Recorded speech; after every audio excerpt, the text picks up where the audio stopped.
नमस्कार दोस्तों, स्वागत है आपका अपने ही चैनल स्टडी विद वर्षा में। दोस्तों, आज मैं आपको हिंदी साहित्य के विधि कहानी के बारे में बताने जा रही हूँ।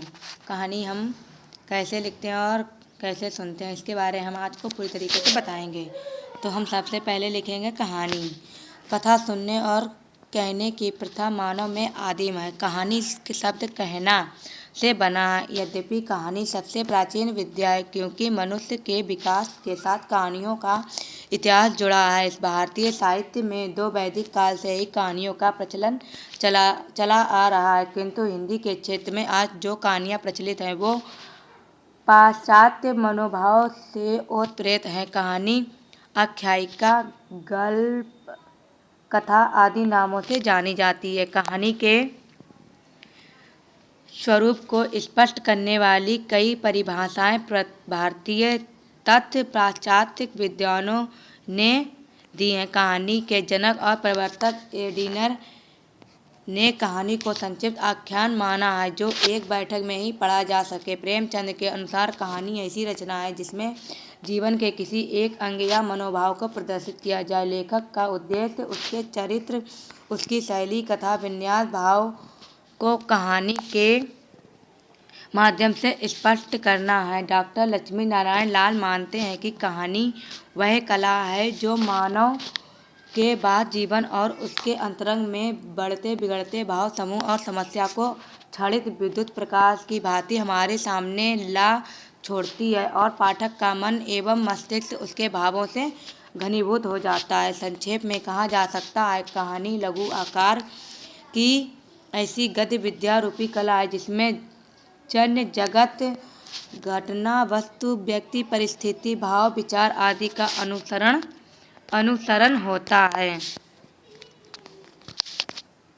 आगे हमारा है, संक्षेप में कहा जा सकता है, कहानी लघु आकार की ऐसी गद्य विद्या रूपी कला है जिसमें जगत, घटना, वस्तु, व्यक्ति, परिस्थिति, भाव, विचार आदि का अनुसरण होता है। कहानी के तत्व। कहानी जीवन के बोधात्मक संवेदात्मक लक्षण पर आधारित होती है, जिसमें देश और जाति का कोई विशेष व्यवधान नहीं होता है। उपन्यास की तरह ही कहानी के 6 तत्व होते हैं। नंबर 1 है कथानक। कहानी के मूर्त रूप देने वाला यह कहानी का तत्व वास्तव में एक या दो चार संक्षिप्त घटनाओं का संचयन होता है। अनावश्यक ब्यौरों तथा वर्णनों के लिए यहाँ स्थान नहीं होता। संबद्धता, तारतम्य, कौतूहल कथानक के अंग माने जाते हैं। वर्णन में सूक्ष्मता के भी कथा के लिए आवश्यक है। कहानी में कथा की मुख्य 4 अवस्थाएं होती हैं: आरंभ, आरोह, चरम, सीमा, अवरोह। कहानी के कथा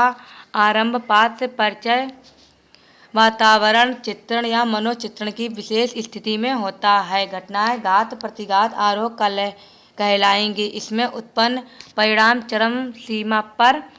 अंत में जब पाठकों की उत्सुकता शमित होगी तब उपसंहार होगा। अगला हमारा है पात्र। कहानी की सीमा संक्षिप्त होती है, इसलिए पात्र भी संक्षिप्त होंगे। पात्रों के माध्यम से जीवन के खंड चित्रों का उजागर किया जाता है।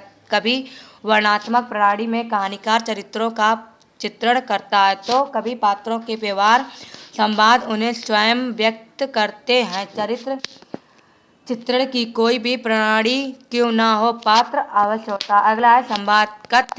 कथानक और पात्रों में विश्वसनीयता और गतिशीलता लाने के लिए संवादों की योजना होती है। चरित्र गुणों को रूपित करने वाला और वातावरण को अंकित करने वाला संवाद ही योग्य माने जाएंगे। अगला है वातावरण।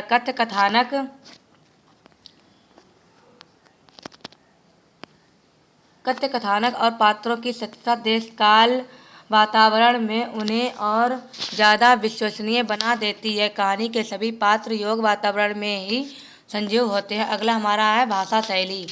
कहानी सुबोध गम बने, इसीलिए कहानी की भाषा सरल चाहिए। जहाँ तक अभिव्यक्ति का प्रश्न है, शैली संप्रेषणशील और प्रभावी चाहिए ताकि पाठकों को लेखक और मंतव्य ज्ञात हो और मनोरंजन मिले। अगला है उद्देश्य। कहानी का मूल प्रेरणा बिंदु उद्देश्य कहलाता है। उद्देश्य के रूप में कहानीकार कुछ भी अपना सकता है। समाज की किसी कुरीति, रूढ़ि, व्यक्ति की समस्या, जीवन समाज का व्यापक प्रश्न आदि भी कहानी के केंद्र बिंदु बन सकते हैं। उद्देश्य के अभाव में कहानी नहीं बन सकती। उद्देश्य के रूप में कहानी के संप्रेषण की क्षमता चाहिए। मानवीय मूल्यों को उजागर करना ही कहानी का उद्देश्य हो और उनकी रक्षा करने की प्रेरणा देना उनका संदेश हो। कहानी के भेद। उपन्यास के समान ही कहानी के भी अभिव्यक्ति, वर्ण, विषय, आधारभूत तत्व के आधार पर कुछ भेद माने गए। वर्णनात्मक, ऐतिहासिक, आत्मकथात्मक, संवादात्मक, पत्रात्मक, प्रतीकात्मक, चरित्र प्रधान, सामाजिक विषय पर आधारित, राजनीतिक, मनोवैज्ञानिक, घटना प्रधान, चरित्र प्रधान, भाव प्रधान, वातावरण प्रधान, समस्या प्रधान, नई कहानी, अचेतन कहानी, सचेतन कहानी आदि। दोस्तों, ये मैंने आपको कहानी के बारे में बताया। दोस्तों, अगर आपको हमारा ये वीडियो अच्छा लगे तो इसे लाइक कीजिए, सब्सक्राइब कीजिए और अपने दोस्तों में शेयर कीजिए। मिलते हैं नेक्स्ट वीडियो में। Thanks for watching video.